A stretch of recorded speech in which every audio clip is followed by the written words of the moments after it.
İmam Ebu Hanife mezhep başımda aydıptır. Şu Hudaýyň dostlarynyň bir kıssalary vardır. Bir tofar meseleli bilmekden nagdy gowdattır dipdir. Müslüman adam, imanlı adam, Hudaý diýen adam, yaş oğlanlı, jawan doğunçyklym gow dinleň. İmanlı adam te ölüýünçe mıdamman yüreğinin eteğini, belki yüreğinin üstünü, belki yüreğinin kaptalını, belki yüreğinin evini, yok yüreğinin iyidini, belki yüreğinin altı tarafına iman nuru var da, yüreğinin altı tarafı var da, evi var, iyidi var, üstü var, astı var, sağı var, solu var, yüreğinin altı tarafını bir asılcan var da, Müslümanın yüreğini. Nämet diye? Bazara gittiye geliye, bir soğa vişesi ödöd begeniye, ve Hudaýym hoş edendirin menni. Bir günah işler etdi ödöd yığınaniye, ve men günah etdim, Hudaýyň qaharyna tiňamasam boljak dip, Hudaýyň qaharyna düşämasam boljak diye. Şimdi mıdam şu yol, şu bername Müslüman ölünçe başına bağda. Şol çın nur iman naşı. Çın bir altından erzişli, altından bahali, belki Hudaýyň dostlarının aytmışy ýanyk cennetden erzişli nygmat şu. İman nuri. Allah'ın tanımak nuri. Allah'ın diyenini dinini beğenip, Hudaýyň diyeninden çıkanına kıynanmak nuri. Günah ediye narahatta asıl tuğda yüreğinden. Veleş baba diyen akta, hayır sen ayt bu gürrünler diyen ak, narahat yüreğinden. Tüs Müslüman şeyle olmalı. Birini bir süyücü köp ayt ya öz hoş taşıma. Bir bilin kalma kallaşıya. Hak özünün ka. Hak özünün ki, onu da Müslüman narahatta men şuna kat kepler nedir ne edip. Öz yüreğinin eteğimden bir forum taşıma. Özünkin hak edivati, hak da özününki. Onu da Müslüman, ve şunu men yüreğine ağırdan nedir ne deyip tuğda. Birini peyda yetirse, madam hoş, birini zerir yetirse, madam narahatta. Tüs iman naş. İştensiniz ikilinci Ömer diýilýän adamı. Kim? İkilinci Ömer, Ömer dowwam diýilýär. Ömer sani diýäler. Ömer ibn Abdülaziz radıyallahu anh. Ömer ibn Abdülaziz qysga hem kişi düşünür ýaletsek öz zamanynyň padşahymyşdyk. Şah diýilmi ýa-ki olara? Onda da bolsa umum çağıla da düşünür ýanakda. Halifemişdik da. Ol aýdýar: "Felemma u'titu ma la afdala minhu fi'd dunya taqat nafsi ila al-jannah kaza fi's-siyar lil-allamati-z-zahabiy at-Turkmani." 700 ýyl nazal bir çoňyr türkmen alim geçipdir. Ona Qaýmadyň ogly Zahabi diýerler. Şon kitabyna başy görürüm. Ömer ibn Abdülaziz aýdýar: "Müslümanlygyň hemmesiniň üstünden gözleýän boldum. Ýagny dünýäni pikiresiň iň uly ýokurky magamda mentdim" diýipdir. Pully, pulsuz, hakim, mahkum, farmandar, farmanrawa hemme kişi men hökümüňe teginnetdi diýe. Dünýäň magamyny fikiresiň iň ýokurda mentdim diýe. Emme şoňa ýüregim narazy idi, cennete barmasam bolmaz diýerdim diýe. Berekallah. İman mahaba adamlarda. Taqat nefsi ilal cenneh, şu yüreğim cennete varmasa razı ededi diye. Dünyanın makamını göz tükmerdim diye. Qaytay deyinne bunu. Cemaatla, hormatla vaytiyan, öz yürek imanım altının suhulen yazılmalı, derman görürünler. Altın näme? Cennet suhulen yazılmalı görürünler. Bütün Müslümanların üstünden gözleyedim diye. Yani bir ýagdaýda ki günah etmeni amada her nämesini hiç kimine zat diýip biljekler Allah'dan başga. Mal, mülkün içinde tüşünüli. Her näme deýnýse de andi belli zatda. Padşah zatda ýa umumlukdaýsak. Emme şonda hiç yüregim taqat tapmaýady diýe. Şu cennete barasym gelerdi dolly. Nefsim cenneti isteýärdi diýe. Yani çyn musulman her işte, her ýagdaýda, her zatda bolsa, çi dünýäň uly derejesini, çi dünýäň iň eteki derejesi. Ýöne evin maşygy ba, sujady ba, çöregi ba garyp bolsun ýa iň ýokurky derejede. Şu Hudaý menden razy, Hudaýa menden razy bolup, musulman şu ýagdaýda gezmeli. Indi bir sorag gelýärde, şu adamlar şu ýagdaýda näjere şu makam tapdykam? Çyn gelýän sorag daşa. Şu halan zadyny edibermeli, halan jürek edibermeli, padşah adam da. Onu da şu makam näjere tapýakam? Çyn sual şu, çyn sorag şu. On deli, on jogap belliçe da. Onu sözün owadallap ýörmeli. Şoň zindigi namasyny okuýanda näme diýe? Kana yejma'u kullal leylatin al-fuqaha. Gün akşam öýüne ewliýalar, Hudaýyň dostlaryny üýşürip kepläň diýenmişdik. Yeke her gaýtyndan 5 daga wagt eşdik, gözünden ýaş akdyryp oturýarmyşdyk. Allah'ın dostları bilen oturuşupdyr. Şey diýsen aýt, Hudaýyň dostları bilen oturuşupdyr. Yoksa o ýagdaýda bir kepleri aýdyp boljak ýa-ki. Padşah bolup otin ýüregim cennet tewessetýär diýmeli. Padşah bolup otin ýüregim cennet tewessetýär diýmeli. Allah'ın dostları bilen oturuş. Günahşam üşürýänmişdik da. 2 neferdir, 10 neferdir, 100 neferdir. O da İmam Ebu Hanife'nin zamanının jowan wagtlaryny ulamalar münden dağyalı evliyaların bol zamanına. Kufe'de, Bagdad'da, Harameyn Şerifeyn'de, Mekke-i Mükerreme'de, Medine-i Münevvere'de sahabaların yani Peygamberimizin şagirdlerinin oğlanşığının döwregi diýsen boljak da. Oturşýanmyşdyk, olan kefinden hayırlanýanmyşdyk.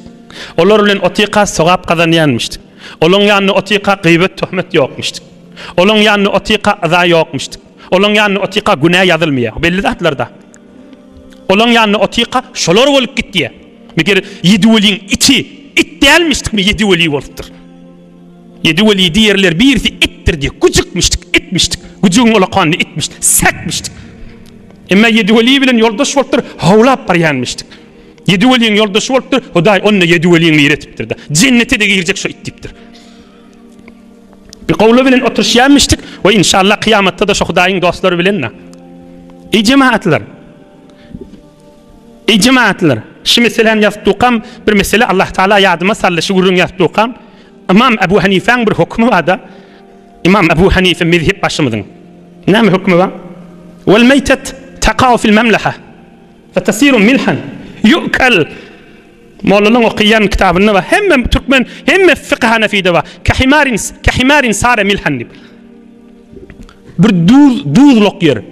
Kan duz waýy, duzyň çykýan ýerine eşek gaçsa. Eşeğine tiýilýär? Ýok. Ondan agyrrak misal bol, it gaçsa, güjük gaçsa. Ondan agyrrak, maslyk gaçsa. Şo taýda bir ay, 2 ay soňra baryp gözleseň it şol maslyk bardyrmy? Ýokdur. Şoň it erip, eti akyp duz bolýar. Şu itin etine bolýar? Duz bolýar da, duzyň içinde. Duz ösýär, duz bolup gitýär. Duzy tepdip diýil bolýar. İmam Ebu Hanife näme diýär? Şo duz Allah naharyny goýup halal şo diýär. İmam Ebu Hanife näme diýär? İtin ölüm ýerine namaz okýar halal şo diýär. İmam Ebu Hanife näme diýär? Şo duzdan Allah jübiňden goýdan namaz oky, namazyň dogry diýär. Näme diýip? Şol it duzy tepdil boldy. Şol duzyň içinde ýatdy diýär. Şol eşek duzyň içinde ýatdy, duz boldy indi diýär. Eşeklikden çykdy indi diýär. Şol maslyk duz boldy diýär. Indi pak boldy, awaz boldy diýär, ütgödi diýär. Adam öýdi peste bolsa, Hudaýyň dostlaryna goşulsa, Hudaýyň dosty bolup gitýändir. Pak bolýandyr adam.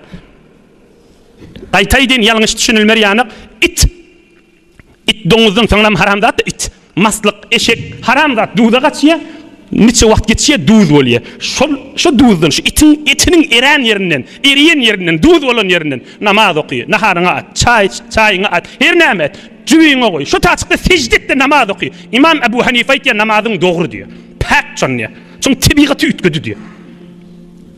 Adam öýdi peste bolsa, gowlara goşulsa, Hudaýyň ýadyna gow bolup gitýän bolmaly. Buharaň sofysy näme diýär? Buhara şerifiň sofysy Hazreti Sofi Allah ýar. Allah ona cennet firdevs bersin. O näme diýär? Nike duz kanige düşse bolar duz ki ondan össen neçe giýje günnüz. Nike duz kanige düşse bolar duz ki ondan össen neçe giýje günnüz. Kan duz ýere bir zat gaçsa diýipdir, o da duz bolar soňram diýipdir. Pak bolar diýipdir. Pakda. Şu itin kaçan yeri taýtdym aýt diýip saýlap ýörmeller de alybermeller. Ya namaz oka bermel, sübürüp ýörmellerler şeýlesin. Hazreti Ömer ibn Abdülaziz şu uly dünýäň makamynyň içinde Allah'ın dostlary bilen oturşýanmyşdyk. Hudaýyň dostlary bilen oturşýanmyşdyk. Hudaýyň dosty bolup dünýeden ötüpdir. We kıyamatda inşallah Allah'ın dostydyr. We şumahallah Allah'ın dostydyr. We kıyamatda da Allah'ın dostlary bilen bile bolar. Hudaý Taala hi bolmasa agzayalligimizin hatirasyna hormatyna da bolsa, Hudaý hemmämizi şol bilen bileres. Soňra aýada Allah Taala aýdýar: Allah zül celal aýdýar. Allah zül celali vel ikram aýdýar. Allah Rahman Rahim aýdýar. Velillahil esmaul husna aýdýar. Esmaul husnaň eýsi bolan büyük eýamiz aýdýar. أفمن زين له سوء عمله فرآه حسنا Bir adam imin manasına çuңir. Bir nagat çuңir manası var. Bir nagat bir deryamın düýbi yok. Bir nagat bir deryamın düýbi altından, almasdan, marvarittan, sadaftan dolu. Efemen zuyyine lehu su'u amelihi fera'ahu hasana. İnni yankı halki okulan ayette biderek adamlar cehennemde o adamlar cennet uçma behişte deytikte adamın zihnine geliyor da şu biderek diyor belli onu da ne deyip şu biderek iş ettiği köplerce adamların yanlışlayan yeriştay. Efemen zuyyine lehu su'u amelihi fera'ahu hasana. Öyle ettiğin biderek işini kovuş ettiği mi kadik kesip be? Biderek iş etip be? Öyle yandan öyle kovuş ettiği mi kadik kesip be? Biderek iş etip be? Görününü yamallayacak, görününün ayıp tapacak, görününü yıkacak, görününü tahrip edecek. Öyle yandan öyle pirini uyan mı kadik kesip be? Öyle yandan öyle ustadını uyan mı kadik kesip be? Öyle yandan öyle fırkasını, öyle gurusunu uyan mı kadip be? Bir başka ustaddan, bir başka pirden, bir başka moğludan bir ayıp tapsa altın tafanı yal edip, film edip halka yayırı dağacak boluyor. Biderek iş ediyor. Bakır öyle kovu iş ettiği mi kadip be? Adamın yanlışlayan yeri şu deyiptir. Ya mesela ödünü kovu iş ettiği mi kadiye giriye saytlan içine, saytaya internetin içine. Ne giriye? Bir neçe kafirlan men keplerini okuyayım diye, konçkav olayım diye, zeren olayım, elmim artsın diye. Kur'an-ı Kerim'den hadir haberi yok. Resulullah aleyhissalatu vesselam'ın derman sözlerinden haberi yok.